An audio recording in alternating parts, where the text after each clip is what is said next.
Let's bust out a Vikings 53.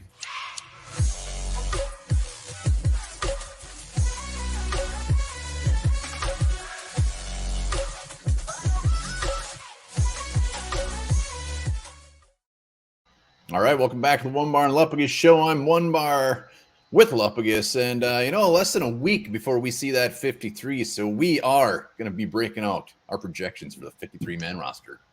Can't guarantee this will be our last one, but now with with the cuts yesterday, some of the stuff going on, we can kind of figure out a little bit better maybe the way this 53-man roster will look next Tuesday. But until then, be sure to subscribe to the channel, like the vids. Hashtag 7500 is still in play. We've not yet drawn for the Madden, so keep dropping hashtag 7500 until we finally do that, which should be pretty soon.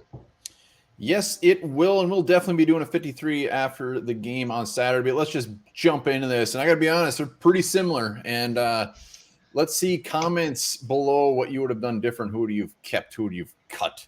Let's hop. I was going to say, I've tried to make mine a little different than last time. I maybe have one surprise cut in mind. I don't know if you have the same or not, but let's see.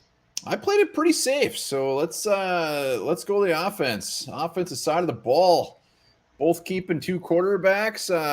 My thought is that somebody might want Kellen. I think Kellen Mond ends up on the practice squad.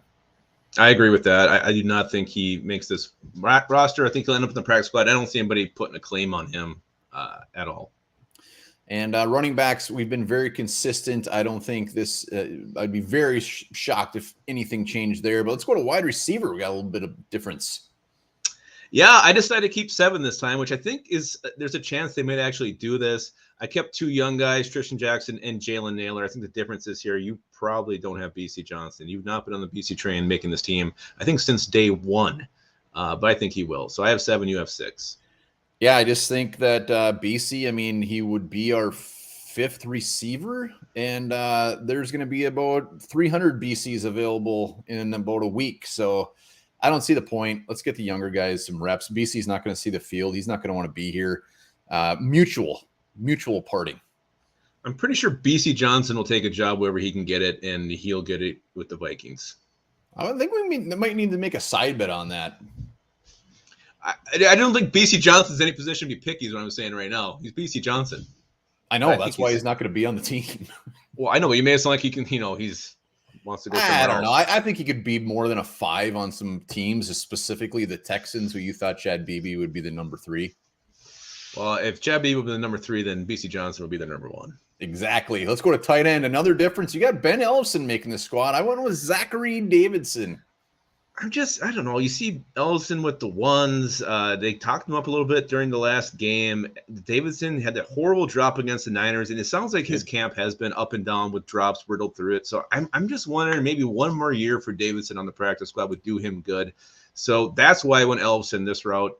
I think this is what they're going to do. Yeah, I think that one's a coin flip. I don't think there's a wrong answer there. Offensive tackle. I think we've had the same ones the last couple of times. There's not, once you get past Darrison O'Neal, it's just kind of best of the gross.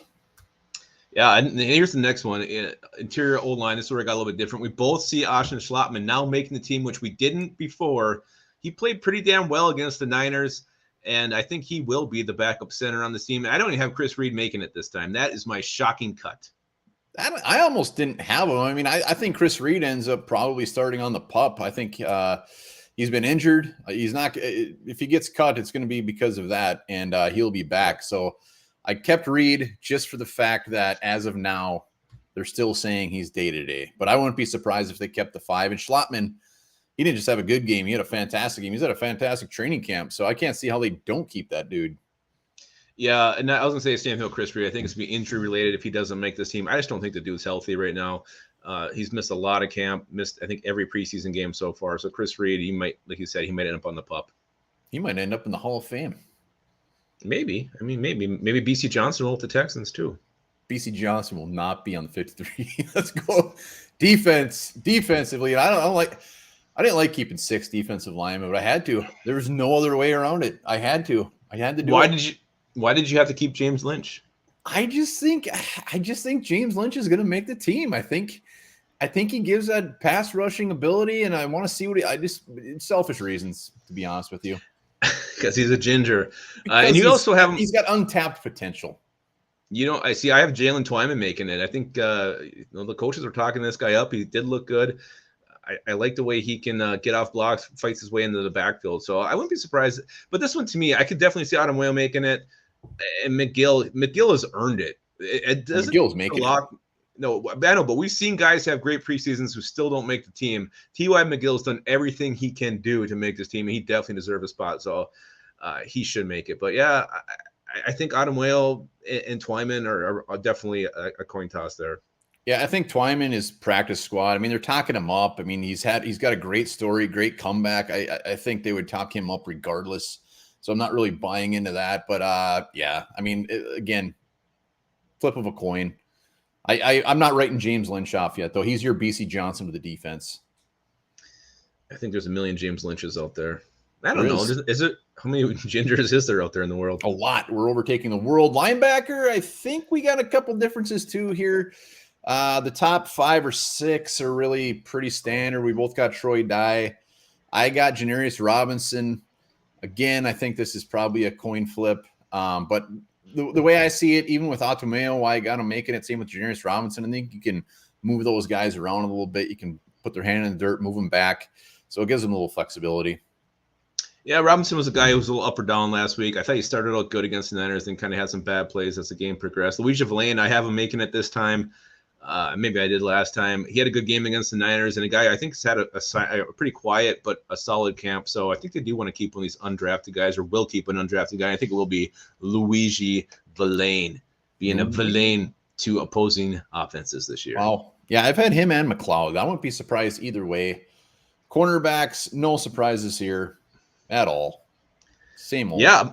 My last one, I had Harrison Hand making it, and he was let go before final cut day. So that shows what I know. But looking at it here, I don't see this really changing. I mean, Nate Harrison, no, maybe if the new regime really likes him over Chris Boyd, but other than that, nothing's changing here unless they feel they need to keep somebody else, keep 7 here in case Booth's injury lingers.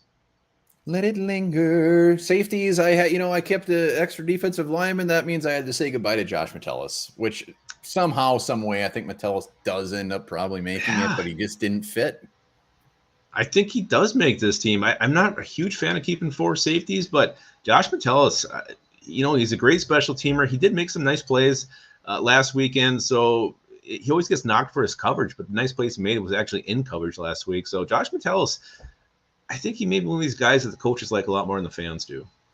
Yeah, I got Chris Boyd and Asamoah being my special teams studs. So Josh Metellus went bye-bye. And special teams, you're damn right. I got Ryan Wright making this squad as the punter. Oh, my God, I didn't see that.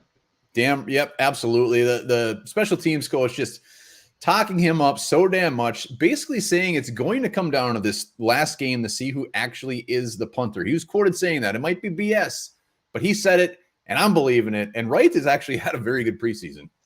Well, it was shocking that I didn't know there was even a punt competition, really. I thought Wright was just there to, get an experience and maybe get his name out there for some other teams and kind of give Jordan Berry maybe a little bit of less work, keep that leg fresh. But his first punt against the Niners was a thing of beauty. Second, or maybe one of his last ones was horseshit. So maybe there really is a true punter battle going on here. And Ryan Wright, number 66, looks like he could play the offensive line. Will be our punter this year. We'll see. There might be actually some smoke and fire to this. They could have easily already cut him. They cut the kicker, Gabe Burkich, immediately. I mean, why wouldn't they cut this punter in the first round of cuts? They didn't. They love him. Ryan Wright. Yeah, we'll see. It may come down to his holding, too. You're right. I don't like that. Yeah. So that's it. That's the new 53-man. Probably, like you said, one more after the game on Saturday. Really get this thing whittled down, and maybe we'll both be right, and we'll just get this thing right together for the first time ever. Ryan Wright. BC, will he make the team or not? Comments, let's see it. It's going to be close. It's going to be close. And also give a comment on this. Don't forget to drop hashtag 7500. And also let me know what you think about this. The sloth is the only mammal that doesn't fart.